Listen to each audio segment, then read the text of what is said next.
during a specific time, but then they go back, especially with the children and adolescents, they're going back into an environment that we can't control. We can only, do our best to help them control their reactions to certain things.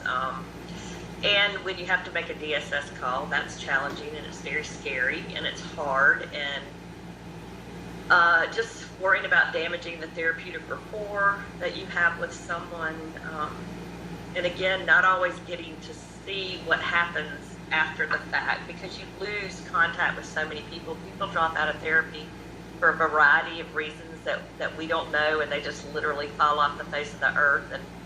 And I think about it, like I think about those children from the group home who are now probably in their 30s.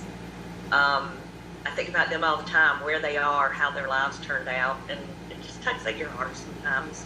Mm-hmm. So you got to know how to kind of rationally detach from all that. Right. Okay.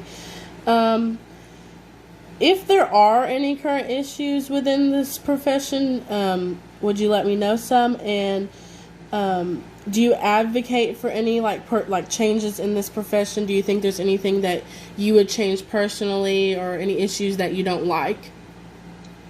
Wow, that's loaded. One of the things that I do think that we need to do is reach out for more diversity. There's not a lot of diversity in the clinical field that I've seen, and it could be just in South Carolina. I don't know, but if I've got a student who is not Caucasian and doesn't want to see a female Caucasian woman, I have trouble sometimes making those referrals. I don't, like I said, there's not a lot of diversity. Another thing I would like to, because and one thing I would tell everybody is to kind of go in that social field, social work, things like that. The doors open up so much, even though I had like 30 years of experience when I moved to Charleston. People were like, oh, we need you to have this, this, and this. And I was really wanting to work like with veterans as well. Always had a heart for veterans too. But without a social work degree, you couldn't do that. So I would like to see them kind of broaden up that area to where people that do want to help can go in those fields and help.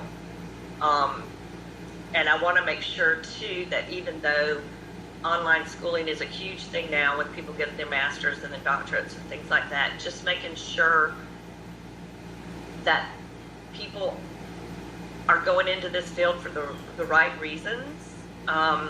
Because I know when I did go get my master's, that was an issue. I was like, wow, we've got a lot of people in here that it concerns me that they are graduating with book smarts, but I would never send somebody to them.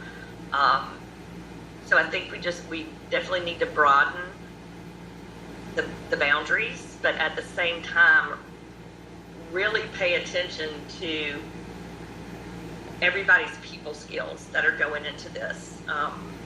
Because just because you're smart may not make you a good therapist. Does that make sense? Oh yeah, absolutely.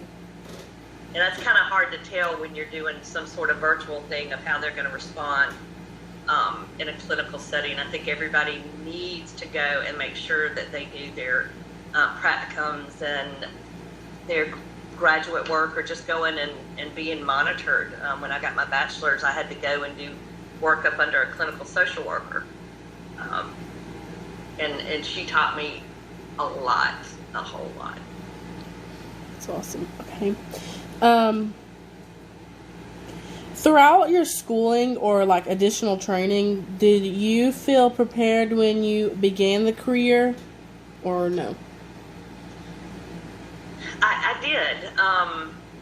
I was nervous, of course, but like I said, I was so fortunate to get picked up immediately, because that doesn't happen a lot of times, by a clinical psychologist who was just developing this program. So we had a lot of input into that as well.